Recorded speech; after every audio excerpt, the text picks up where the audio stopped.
Fala pessoal, seja muito bem-vindo. Hoje eu aqui com o nosso querido professor Olavo, vamos falar um pouquinho de sociologia, de filosofia, tirar as suas dúvidas também. Seja muito bem-vindo, professor.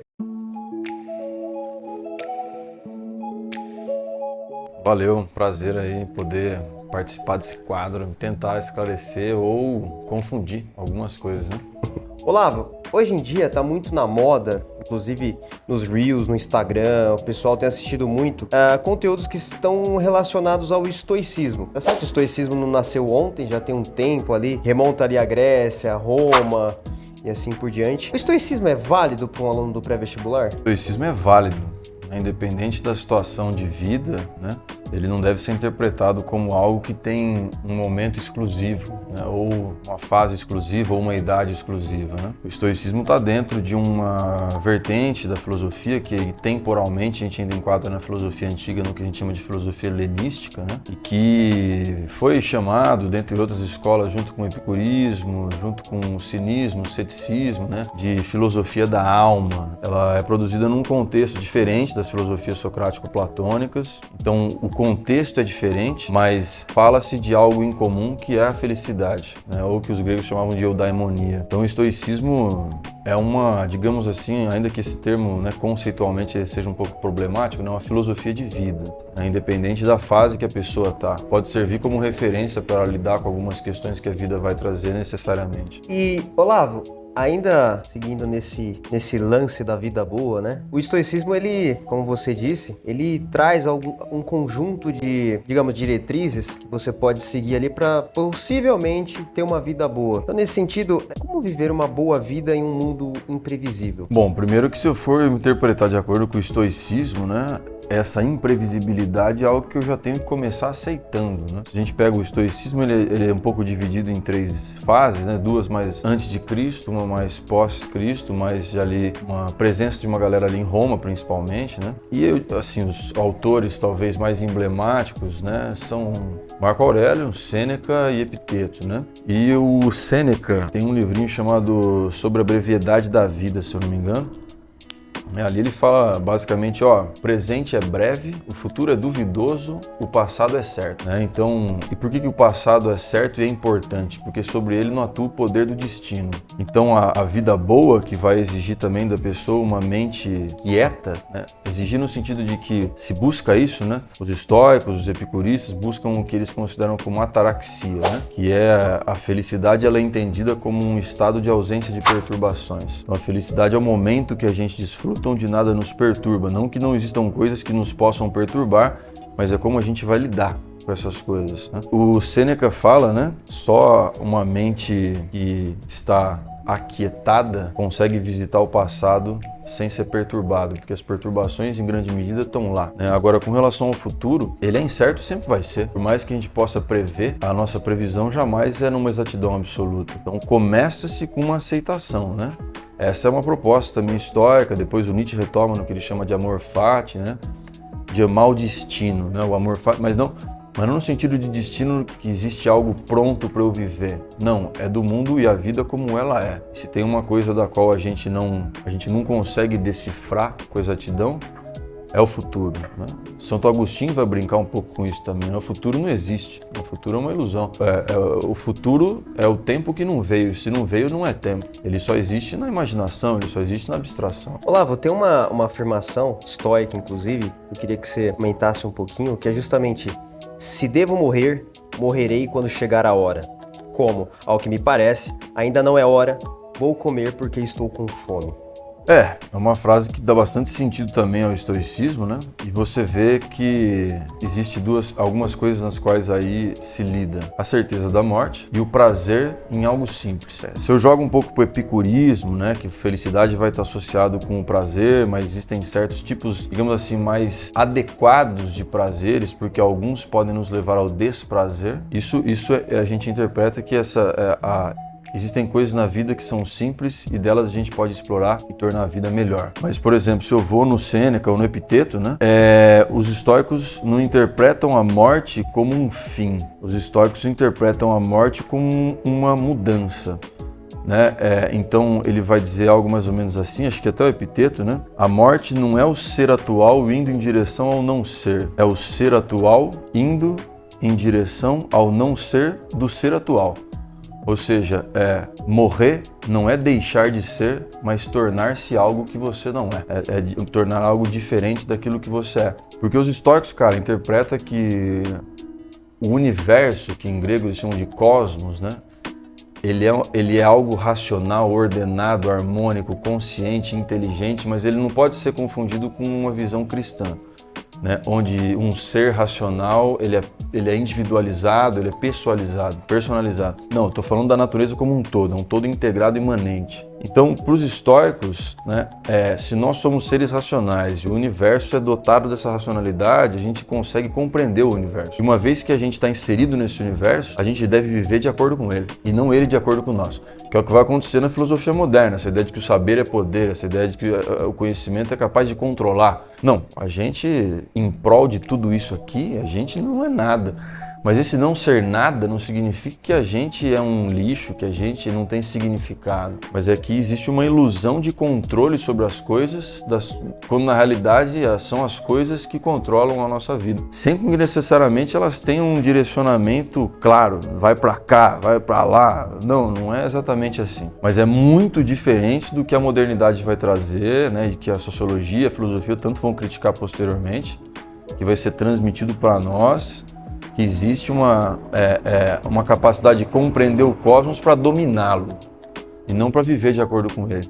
E no estoicismo, né, a vida boa é a vida de acordo com a natureza, é a vida de acordo com o cosmos. A gente é um microcosmos dentro de um macrocosmos. Olavo, uma outra afirmação, na verdade, uma indagação estoica, ela diz o seguinte: você não é aquilo que finge ser. Então, reflita e decida, isso é para você? Se não for, esteja pronto para dizer, para mim, isso é nada, e deixe o assunto de lado. Acho que convida a gente a pensar um pouco o contrário do que grande parte da sociedade vai ensinar para nós hoje, né? A sociedade hoje, né, esse hoje já tem algum tempo, né? Ela traça ideais. Estava conversando com os alunos esses dias sobre isso. São ideais de profissão, são ideais de um corpo estético perfeito, são ideais de amor, são ideais de sucesso, né? De que querer é poder, e tudo isso é uma ilusão. Ela te faz amar o inatingível e você sofre tentando ser o que você nunca vai conseguir, mas que querem que você seja. Então te convida a uma decisão. E a vida vai fazer isso, ela vai convidar a gente a tomar decisões, a arcar com as consequências de muitas das decisões, como o próprio Sartre vai dizer.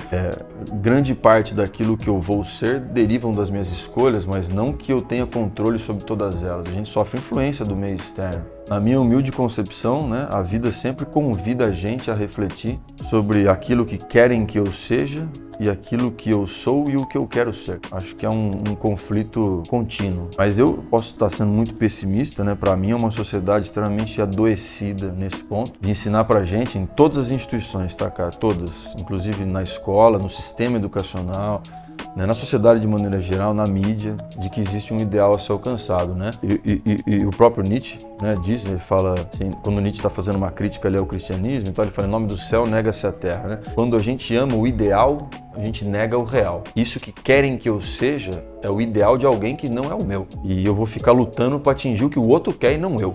Até rimou.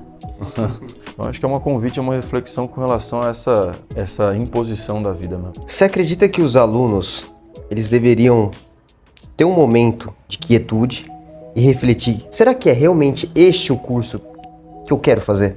Ou será que este curso é o que querem que eu faça? Será que faz sentido para o aluno um dia chegar em casa, ficar em silêncio e começar a pensar nisso? Faz sentido? Sentido eu acho que faz, mas eu acho que eles fazem isso.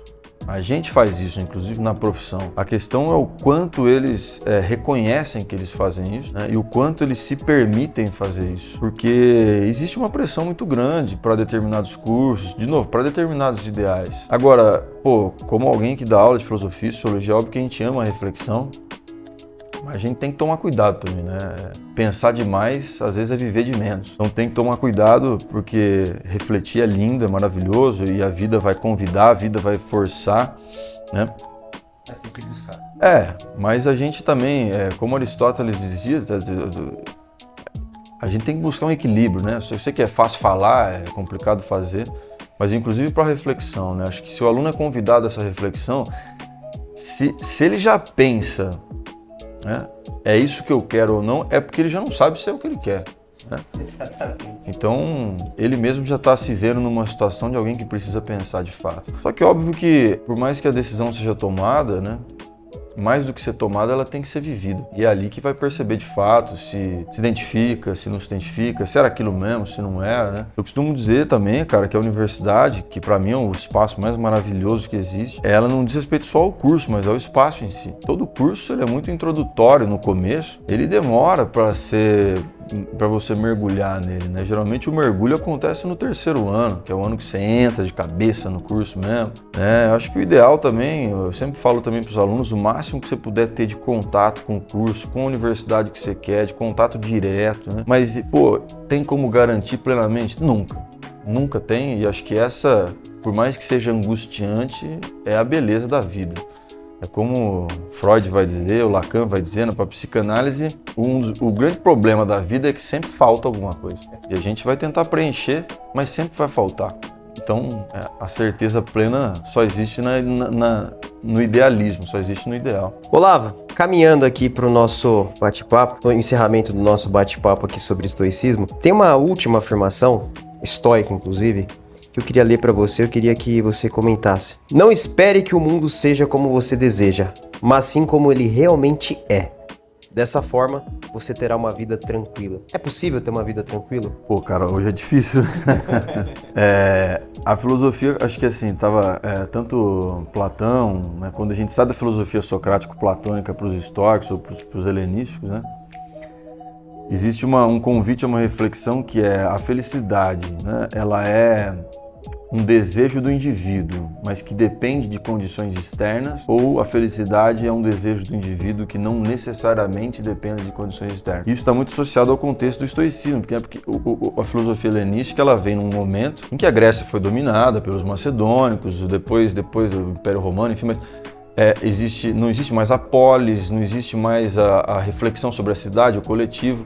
Agora é o famoso cidadão cosmopolita, né? O cidadão do mundo, né? O cidadão do universo, né? Então, pô, tá tudo meio caótico, mas será que eu posso encontrar felicidade nesse meio? Cara, num mundo tão imediatista, frenético, exigente como o nosso, de tanta desigualdade, miséria, lógico, pobreza, né? Mas de tanta exigência, pressões, de criação de ideais que vão vir por todos os lados, eu dizer que é impossível não é impossível. Eu acho que tranquilidade nunca é plena, né?